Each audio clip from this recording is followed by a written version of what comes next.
Yeah, we've had a nice break. We had a good summer last summer, so it's good to get back out onto the park and get out on tour. You know, it's my first tour with the team here in Sri Lanka.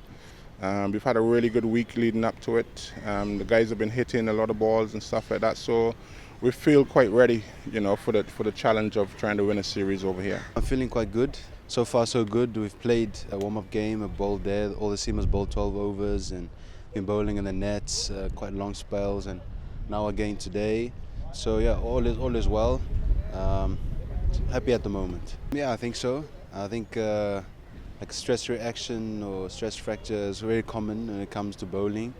It shouldn't hold me back. The normal stuff, we know it's going to be, obviously the pitches won't be as conducive to our style of players as they are at home, but then, you know, we have to make that adjustment, you know, and I keep saying to the guys, if we want to be the top team and the best team in the world, which is one of our goals, then we have to learn to play in all conditions, you know, and these conditions will present some different challenges to us, but there's some guys here that have played here before, so they understand those challenges, and some of the new guys have to learn quite quickly. Well, realistically, it's a subcontinent, so it's generally harder for seamers.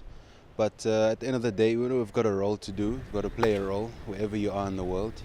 And the role we have to play here is probably different to playing somewhere else. So just try and fulfill the role.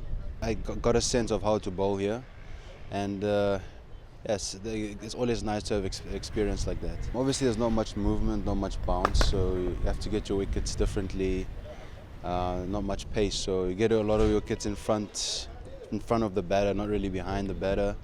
All the obvious things. You know, we came a couple of days earlier than we were supposed to, so to prepare ourselves for that.